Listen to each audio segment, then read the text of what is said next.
Assalamualaikum warahmatullahi wabarakatuh. Semangat pagi, pagi. Terima kasih. Perkenalkan saya Suryanto Widasuara di PKPSM Kabupaten Sukabumi. Hari ini kita akan mempelajari tentang proses manajemen risiko, ya, merupakan bagian dari manajemen risiko secara keseluruhan. Adapun indikator dan tujuannya adalah kita bisa menerapkan manajemen risiko ini di tempat kita masing-masing. Kemudian untuk 15 menit ini diharapkan minimal Bapak Ibu memahami prosesnya seperti apa manajemen risiko. Baik, untuk lebih jelasnya kita lihat cuplikan video berikut ini. Quote kita hari ini adalah tidak ada peluang tanpa risiko dan tidak ada risiko tanpa peluang. Keberanian untuk menghadapi risiko adalah kunci untuk membuka pintu-pintu peluang yang tak terbatas dalam hidup kita.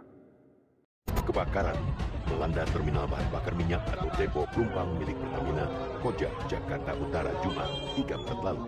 Sedikitnya 19 korban tewas. Penyebab kebakaran diduga karena gangguan teknis saat pengisian bahan bakar Pertamax, sehingga menimbulkan tekanan berlebih yang mengakibatkan depo terbakar. Dalam 3 tahun terakhir, sejumlah fasilitas milik Pertamina terbakar, yakni kilang minyak Balongan, Indramayu, Jawa Barat pada 2021, kilang minyak Cilacap, Jawa Tengah terbakar 2 kali pada 2021, kilang minyak Balikpapan terbakar 2 kali pada 2022.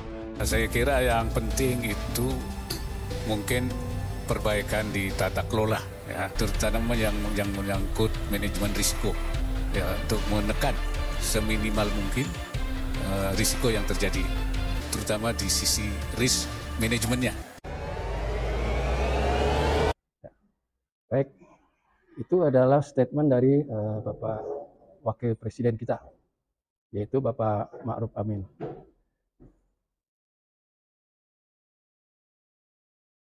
Nah, di hadapan Bapak Ibu itu ada kertas, ya, kertas yang berisi tentang bagaimana kita bisa mengidentifikasi resiko dan kita bisa menyusun statement resiko dengan cara yang benar.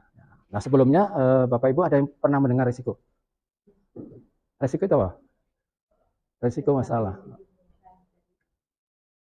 Sesuatu yang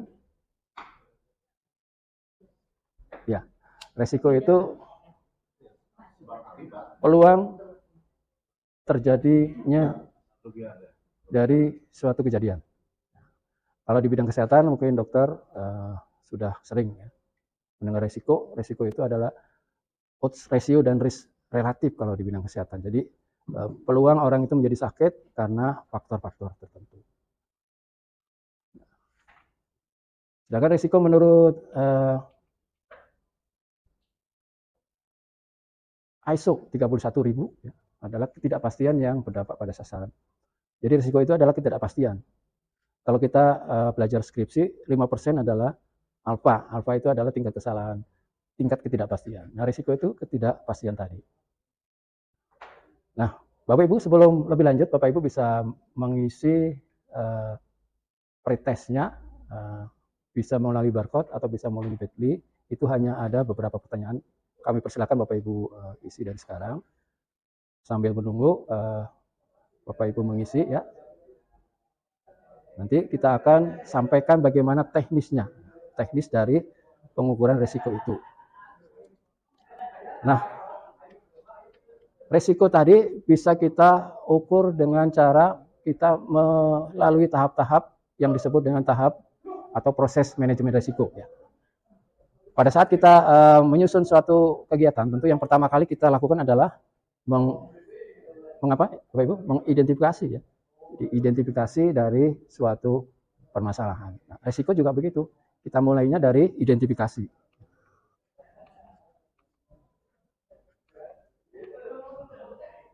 Jadi secara garis besar penilaian risiko itu dimulai dari identifikasi. Selanjutnya adalah analisis risiko, evaluasi risiko, dan perlakuan risiko. Itu secara garis besar. Nah, kegiatan 3 ini disebut dengan penilaian risiko. Jadi penilaian risiko itu ada 3 kegiatan, sedangkan yang dimaksud proses dari manajemen risiko itu adalah komunikasi dan konsultasi, penetapan konteks, penilaian risiko, dan perlakuan risiko, dilanjutkan dengan pemantauan dan tinjauan.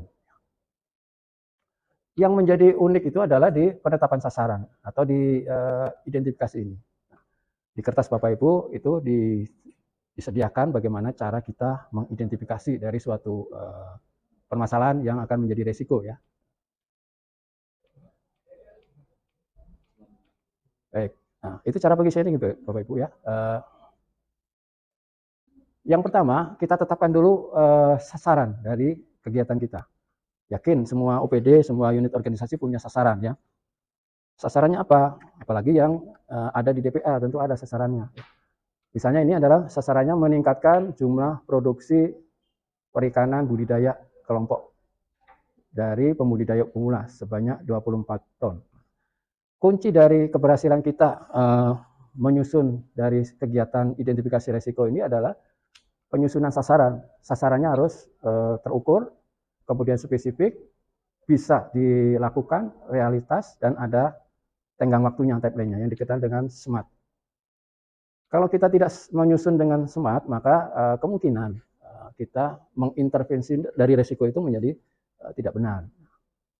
Contoh ini adalah metode untuk mengidentifikasi resiko. Yang pertama, kita uraikan pertanyaan why-nya, mengapa, dan ini karenanya. Mengapa ini adalah menjawab dari sasaran tadi. Sasarannya adalah meningkatkan jumlah produksi perikanan budidaya sebanyak 20 ton. Nah, di sini kita tanyakan mengapa kita harus meningkatkan produksi, ya kan? Sehingga di sini jawabannya adalah karena jumlah produksi perikanan dan budidaya kelompok pemula tidak meningkat atau stagnan dalam waktu tertentu. Setelah dijawab, maka ditanyakan lagi di sini. Mengapa jumlah produksi perikanan budidaya dari kelompok pemula tidak meningkat? Jawabannya, harga pakan dari pabrikan mengalami kenaikan. Kemudian jawaban yang sebelah kanan ini kita tanyakan lagi, mengapanya? Mengapa harga pakan dari pabrikan mengalami kenaikan? Dijawab, harga pakan dari pabrikan mengalami kenaikan karena biaya produksi pakan ikan dari pabrikan meningkat. Begitu seterusnya sampai kita tidak bisa menjawab. Nah, ini yang disebut dengan akar masalah. Kalau kita mengenal metode pengukuran akar masalah, ada fishbone dan sebagainya. Salah satunya dengan pertanyaan ini, mengapa dan karena. Kalau kita berhasil mendapatkan akar masalah, maka dijamin sasarannya akan benar-benar smart dan bisa kita tunjukkan dalam bentuk intervensi resikonya. Baik, kita lanjutkan. Nanti Bapak Ibu silakan mengisi ya. Nah, tadi otomatis pretestnya habis dalam waktu 2 menit ya di settingannya. Ya. Bapak nanti ada post test Bapak Ibu. Ini setelah kita sampai di pengukuran dari sasaran, kemudian kita ukur akar dari permasalahan risiko tadi, sehingga nanti akan ketemu bagian terakhir ya. Bagian terakhirnya, kalau kita lihat bagian terakhirnya di sini adalah bahan baku pembuatan pakan ikan dari pabrikan diperoleh secara impor dengan harga tertinggi. Ini hanya contoh dan bisa diterapkan di unit kerja masing-masing Bapak Ibu.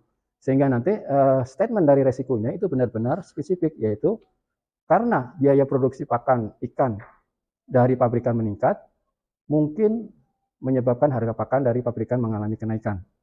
Dan ini menimbulkan jumlah produksi perikanan budidaya kelompok pemula meningkat atau stagnan. Ini yang menjadi pertanyaan dari sasaran kita tadi.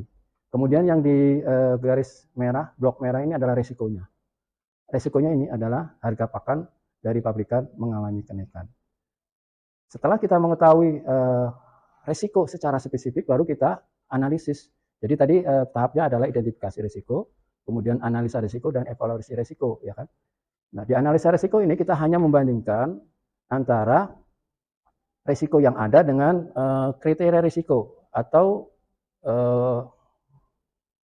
kriteria risiko atau risiko yang diinginkan, ya, selera risiko oleh masing-masing unit organisasi. Misalnya gini, misalnya di kesehatan kita menginginkan kolesterol itu tidak boleh lebih dari 250 misalnya di suatu wilayah.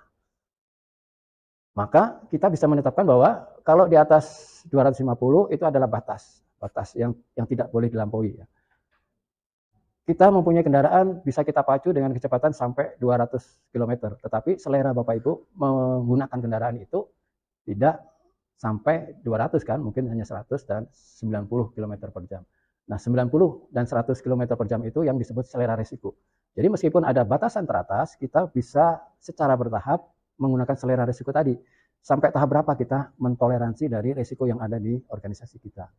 Analisa risiko membandingkan kondisi risiko saat ini dengan selera risiko yang dipunyai oleh suatu organisasi. Nah, selera risiko itu tidak bisa ditetapkan oleh pimpinan, harus ditetapkan secara bersama-sama. Ya. Kalau di kementerian enak sudah ada peraturannya, mungkinnya kalau di kesehatan ada kementerian lain. Tetapi kalau di organisasi yang belum punya standar, kita menggunakan focus group discussion ya, untuk mengukur dari selera risiko yang ada di unit organisasi kita. Sehingga nanti kita mendapatkan kriteria risiko berdasarkan risiko yang kita ukur. Ya. Kriteria risiko ini adalah hasil perkalian antara skor dengan peringkat. Nanti akan ada level-level yaitu rendah, sedang, tinggi, dan sangat tinggi. Nah, penggunaan ini sangat tinggi, sedang, dan rendah ini juga hendaknya ya dibuat dengan merujuk pada referensi. Ya. Tidak bisa kita mengukurnya, menetapkannya dengan secara sembarangan, ya, karena akan mempengaruhi dari peta risiko yang kita buat. Baik, yang disebut dengan kemungkinan ya atau peluang terjadinya suatu kejadian ya, ini bisa kita ukur berdasarkan 5 skala atau 3 skala atau 4 skala. Kalau 3 skala nanti hasilnya pasti 9 karena 3 kali 3 ya.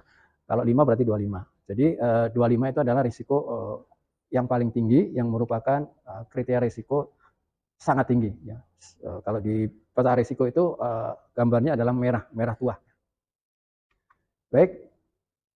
Kemudian untuk mendapatkan hasil analisis risiko yang benar-benar nyata, maka kita menetapkan kriteria risiko ini berdasarkan referensi ya. Contoh di sini diambil bahwa sesuai dengan survei nasional tentang ekonomi bahwa inflasi harga pakan itu adalah 4,5%, sehingga di sini 4-5% ini masuk ke ring yang paling tengah.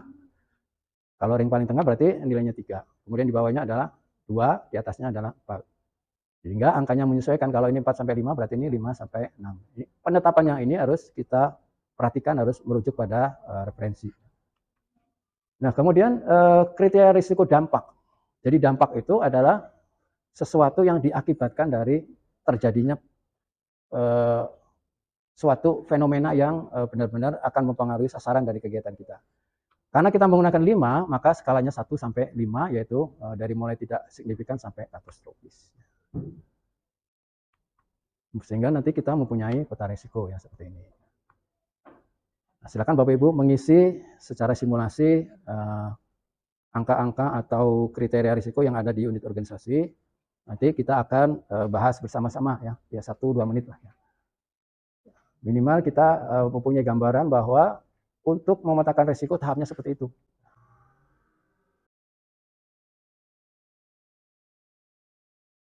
Baik, sambil menunggu kita lihat hasil dari pretest yang tadi ya Bapak Ibu. Sambil menunggu, ada yang Bapak Ibu ingin tanyakan atau yang kurang jelas selama beberapa waktu ini ya? Ada jawabannya kan di situ ya? Baik. Ada yang post testnya ada peningkatan Bapak Ibu? Berapa orang yang dapat nilai 100? 75. Ya, ya ada peningkatan Dok. Kalau pretestnya berapa Pak? Belum di submit ya. Nanti bisa kita lihat ya. Bu Dede, ada peningkatan Bu? 75, alhamdulillah. Baik. Baik Bapak Ibu. Baik, untuk pembelajaran kita hari ini ya, proses manajemen risiko nanti Bapak Ibu bisa coba sendiri di rumah, di unit organisasi. Terima kasih atas atensinya.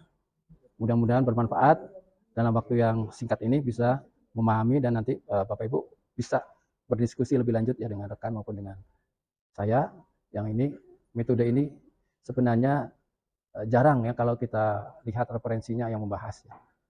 Sehingga teknik seperti ini jarang dibahas di buku-buku dan sangat jarang kita mendapatkannya ya. Yang kalau kita bisa buat dalam bentuk Excel itu akan lebih mudah. Sehingga nanti dalam satu file itu kita bisa mendapatkan banyak risiko yang bisa kita identifikasi. Baik, terima kasih atas semangatnya pagi ini. Jangan lupa untuk terus mengukur risiko yang ada di unit kerja Bapak Ibu. Kita akhiri pembelajaran hari ini dengan doa dan salam. Ya, alhamdulillah. Assalamualaikum warahmatullahi wabarakatuh.